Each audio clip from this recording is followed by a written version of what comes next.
Microphone check. Yes, we are live and ready. Okay.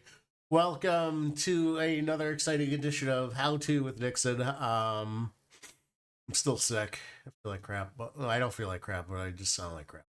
Anywho, plow. If you watched the Nuremberg video, I'm gonna retread a few things from that. For a friend, Andrew Adam. I'm sorry, it's an A name. I was high when I was racing the other night. So, anywho, this little preamble is going to be for you because I just feel like it's essential. I feel like that you're new,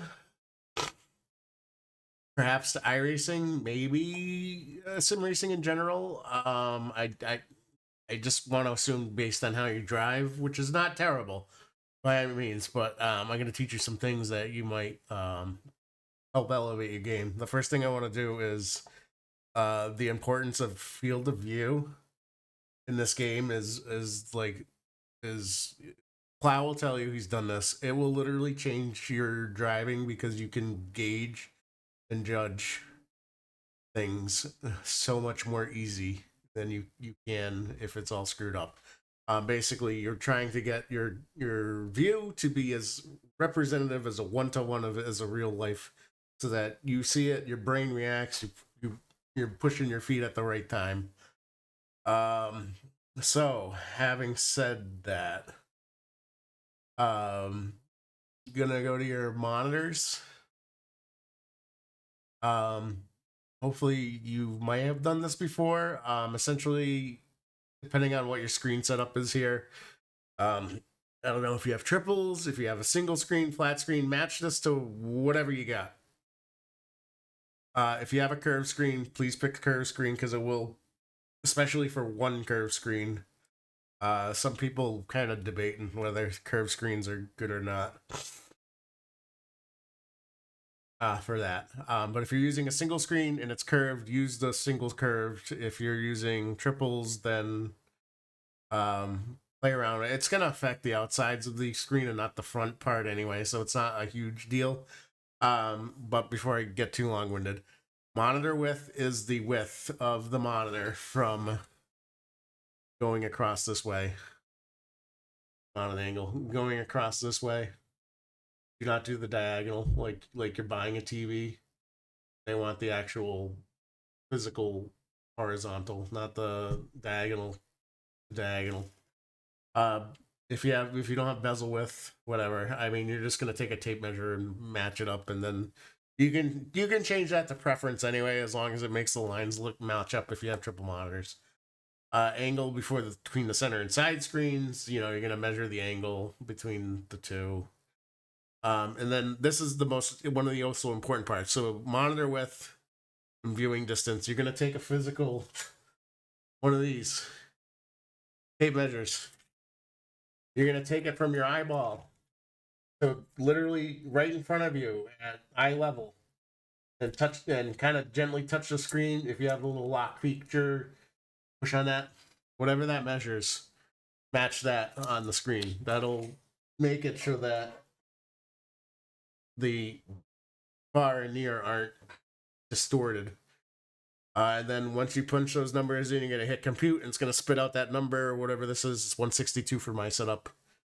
So if you have all these measurements accurate, then the game's gonna look, how it's supposed to be. There's a few little tidbits if you are in your replay screen. Like, oh wait, I don't want cockpit mirrors. Um,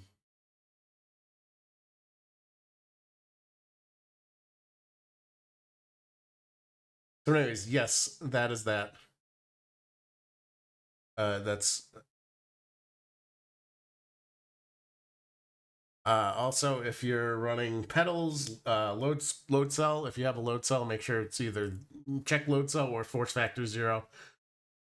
Either leaving it unchecked with 0 or checking this will give you the same result, because the load cell is pressure sensitive.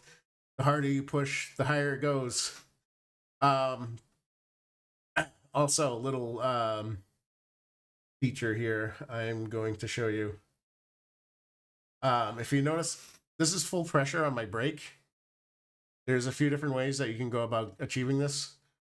This helps you so that you're not overdoing it with the brakes. One way you can do it is with your current pedals. When you push to full, go shoot for like 95%, and then let go, and then hit done, and then it'll save it.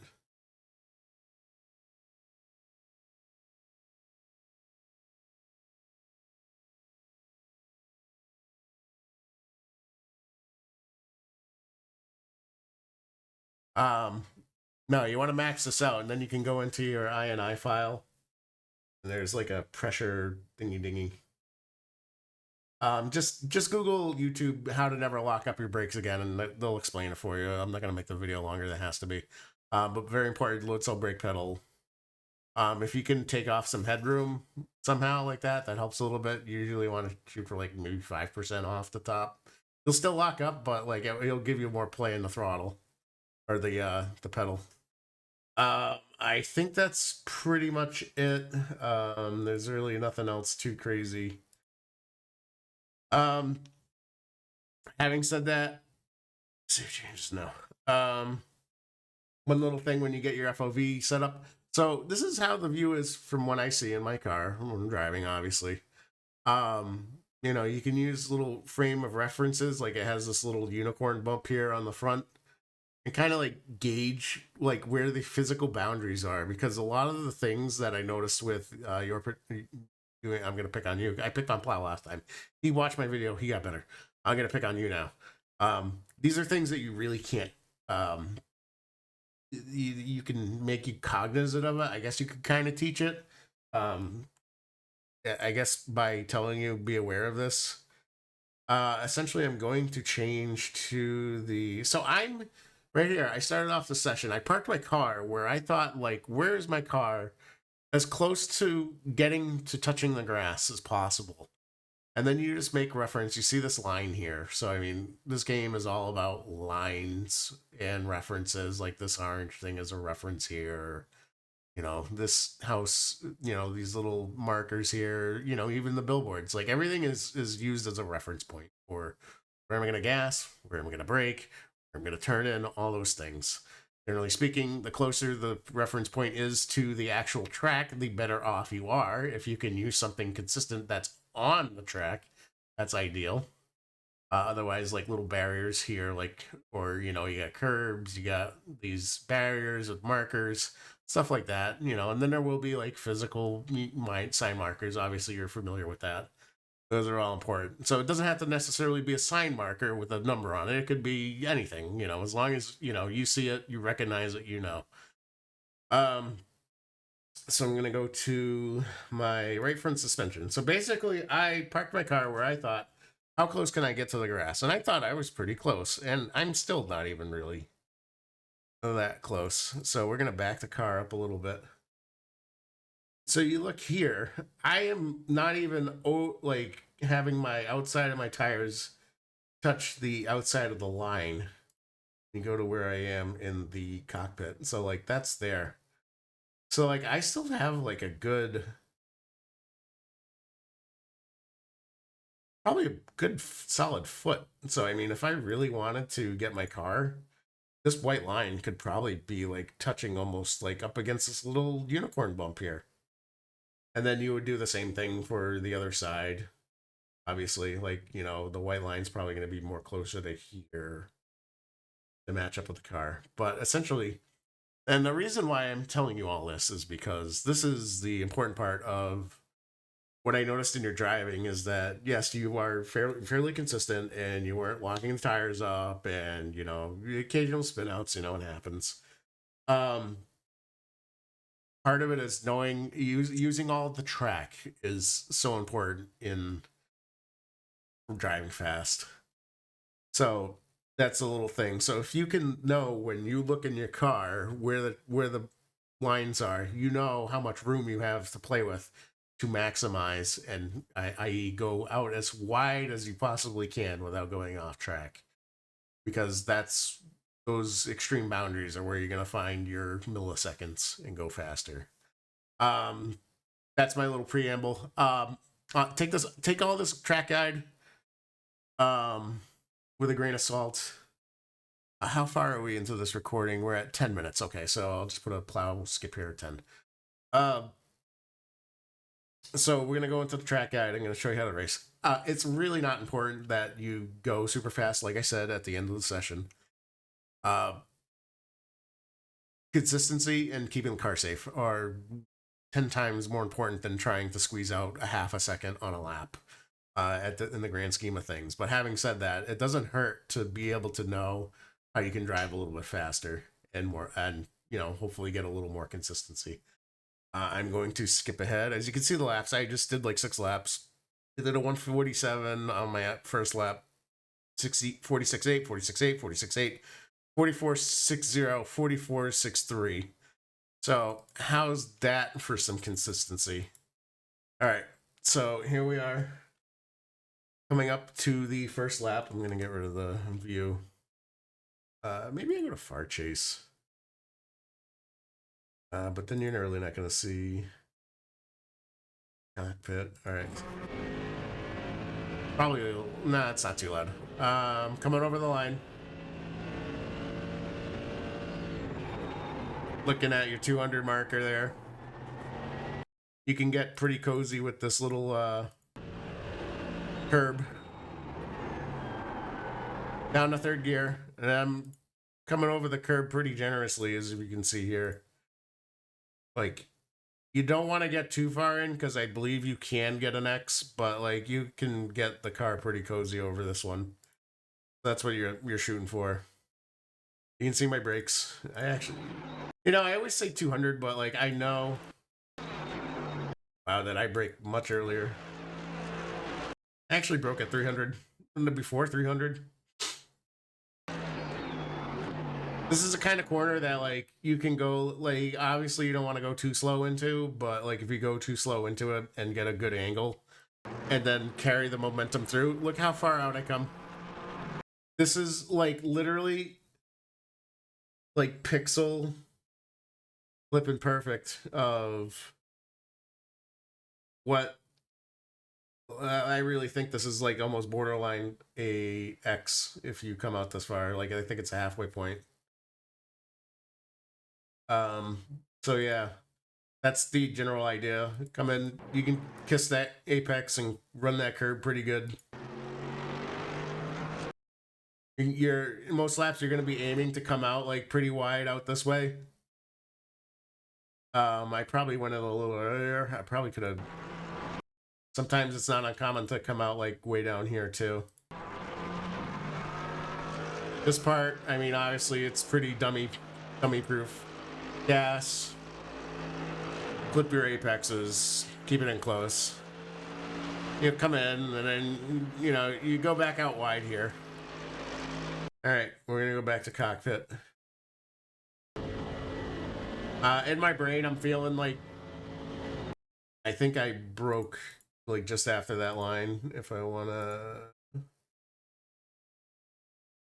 adjust this view a little bit. What is it? Is it Y? No, it's not Y. It's Z. There we go. You can see the track coming down. So I am... yeah, just about 300 marker. But it's like you hit on the 300 marker, but like you travel like a good 50 feet before you even really get the brakes on. So anyways, 300. And like, look how much room I'm still leaving. Like you really want to be out here, but I will warn you, don't fuck with this corner. I would rather have you like go half a second slower. And do this chicane safe every single time than like go full bore, because this can be really nasty. I feel like this is the lap I got like really cozy with this barrier too. Might have been the next one. I'll check the next one after. So yeah, inside corner. Boom. Still braking. I don't know why that ABS that's doing that? Maybe it might be. I don't know. Boom, apex, boom, apex, and I'm shifting down. I think as low as 3. Yes, but it's not like it's not like a bang, bang, bang, bang, bang, because that's how you're gonna spin out. Because you're gonna add more torque to the wheels and run out. So it's a very methodical bang. 5, 4, 3. Back on the gas. And I'm clipping these too. Like, this is what I was talking about the other day. It's hard to talk about, but it's easy to show. So curb, downshift. Still on the brakes through here. A little bit of another downshift curb, and I'm cutting it back over. I give it just a little hesitant on the gas throttle through here. I don't know if you can really hear it. Let's see. Yeah, you can kind of hear that. So you get down to that third, and then the main part is trying to keep the car rotating. If you have to check up a little bit, maybe you might need to use a little bit of brake if you're not, that confident. Not a lot of brake, just a little. And just don't go ham on the downshifts through that. Like it was a nice slow 6, 5, 4, 3, gas. Don't that's how you're gonna get into trouble spinning out. Back up in the 4th. This corner, so this whole section here is this is what makes Watkins a easy to learn, difficult to master track, because these are what I would call Road America corners, where they're like, yes, theoretically, you could say you need to brake here, but these corners are so vague. Like, what is there to really look at to gauge what am I doing? Like, there's nothing really there. And a lot of the times I'm gassing through, and then I just kind of like lift, and I'm listening to my tires as I go through this, because your tires will tell you when. That was another thing. Pro tip: tire volume all the way up to the top in your options.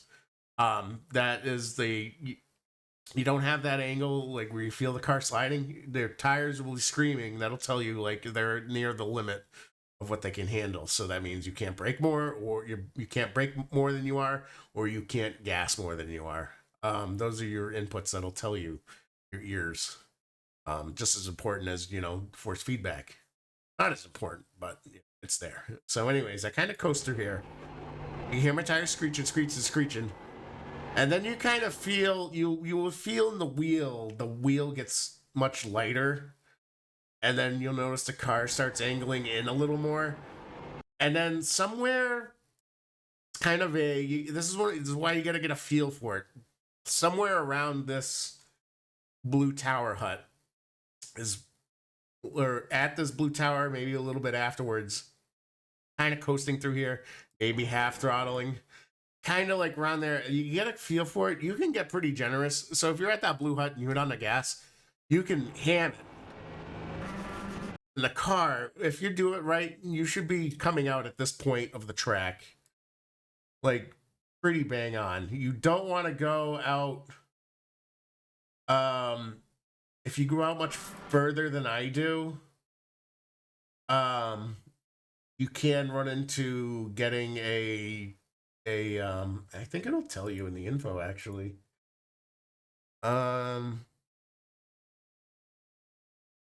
Cars considered with the track limits. Half the cars within the boundaries of the track. Exceptions off tracks occur 4 wheels off the edge of the following described boundaries. The edge of the red-yellow curbing. So basically, you can't have all your tires touching this curbing here. So if this tire was outside of this tire was here, that'd be an off track. But it is pretty consistent. If you get a good angle, you come around the house. You can floor it. If you feel like your car is going to go wide, just ease up on the gas a little bit. It's not that hard to recover from this if you go too ham into it. So general philosophy, we covered this. Brake, downshift, downshift, downshift. Gas, And I kind of like once you start getting into like the curb here, I'm coasting a little bit, as you can hear, letting the car turn, and I'm actually throttling out a little bit before then, before the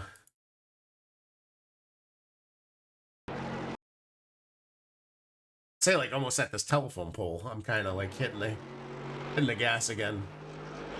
Look how, you know, and then the car is naturally just going to push out because I'm throttling.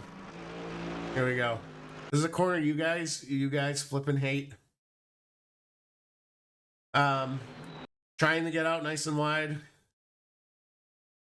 I'm actually braking a bit. You know, I feel like in my mind I'm braking at that, but I'm really not. It's like by the time I can't see it anymore. Maybe a little more. Fourth, third.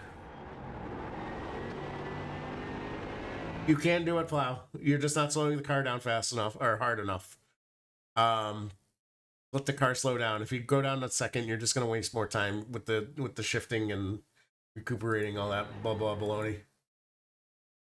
So before you get to this block, you're kind of hitting the brakes. This is a bad habit I have too. Yeah, so I'm not like at max brake pressure. I'm trying to hit max brake pressure at there, and I'm only at like 60% through the turn, and I'm kind of like I'm almost off already. This is that little bit I was talking about where you kind of see the angle. Like this should be going like this if it was a nice circle, but it kind of makes a little weird angle. In my mind, I'm trying to like line up with this a little bit. And then gassing out, same deal. It's another corner where like you don't really have a good frame of reference, but this is what I'm kind of looking at. Gassing out again. I'm still in third. And I still take that a little slow. Like I probably could have got out of the gas a little bit more, and that's where you get like your extra time. But again, this is another corner. Like, don't go ham, but you know you can get a little saucy with it. You don't want to be out in the grass. Another difficult corner. So like I'm probably getting on the brakes. Start to about 200 is where I'm getting my maximum brake pressure. Coming out nice and wide, and then I'm coming back inwards. I'm in third here too. Cockpit, where are you? I'm kind of coasting up until about, yeah, you can see on my green graph here. Not a lot of throttle going into it, kind of just feathering it. Keep the car moving, momentum, and then I get, again, there's like another little weird funky kink here where it kind of guts out. You got to be careful though. If you crank the wheel, get on the gas too hard, you will spin out. And I'm running all the way out wide, and you can hear the grass.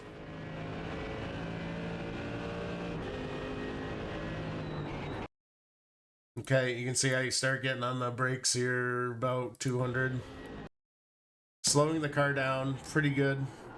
Third gear, I dumped it down to, I chicken out and I dump it down to second. You can take this in third if you do it, if you're a little more better on the brakes. Probably need to come out a little wider on entry. Or turn in later. I don't know. I struggle with this corner a lot. You guys will probably be dipping down in the third, but you can come out way out here. Like you can literally get the car all the way out. There's no exceptions there.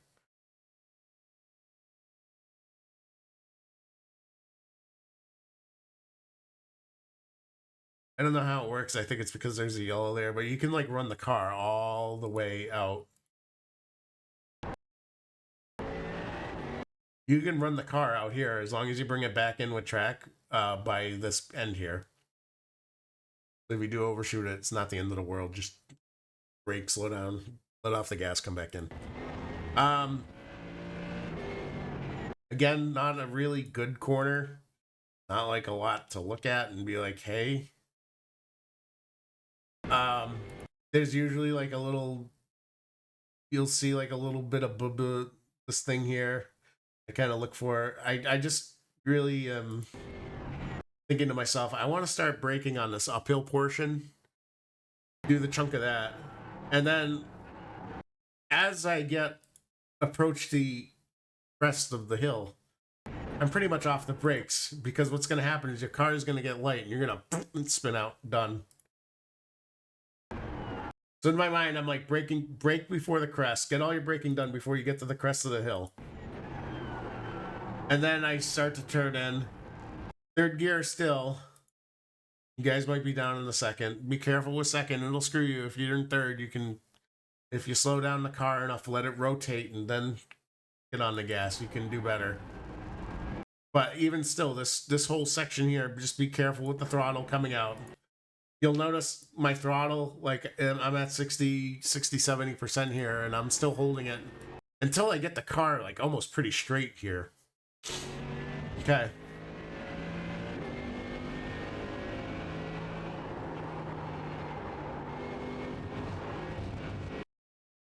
So I was saying, yeah, you guys can do this flat out. I might have been exaggerating a little bit, but you definitely do not need to brake.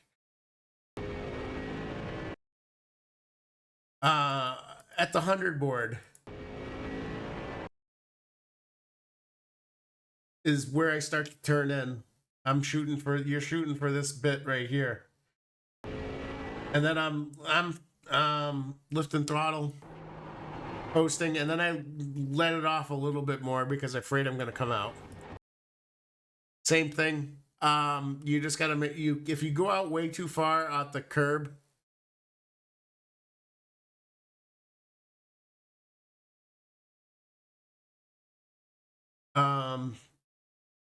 it will give you an X if you go out past this curb.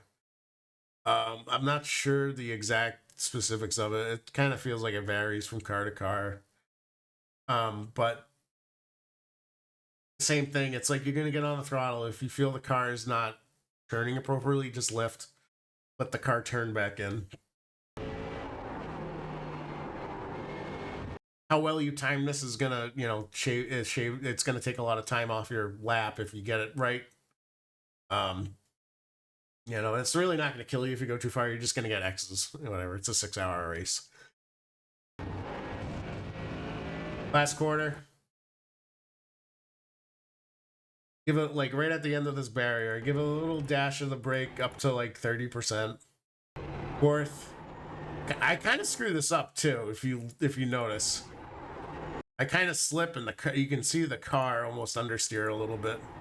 And I get it down in the third. If you really get it good, I think you can keep this in fourth. But going down to third's not a terrible idea. I feel like the optimal is probably a fourth gear corner. Again, and then this is just basically timing, your braking turn and getting a good angle. I mean, it's everything in racing, but it's not like it's kind of a weird corner, but it's a little dash of the brake. I probably could have broke a little bit more to get the car to rotate in more, because I do kind of get this a little shallow.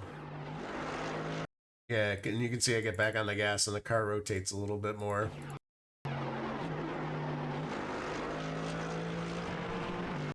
I feel like I wasn't as smooth as I could have been with the back on the gas. That's kind of why getting ham-fisted on the gas is bad for you. But, I mean, I did do a 46.4. And here we are.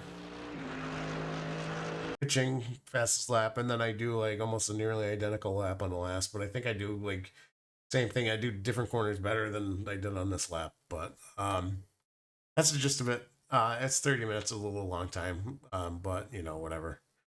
You guys are welcome. I'll be around tonight. I'll hang out on Discord a little bit if you guys want, when you start the race off. That's pretty much it. Good luck tonight, guys.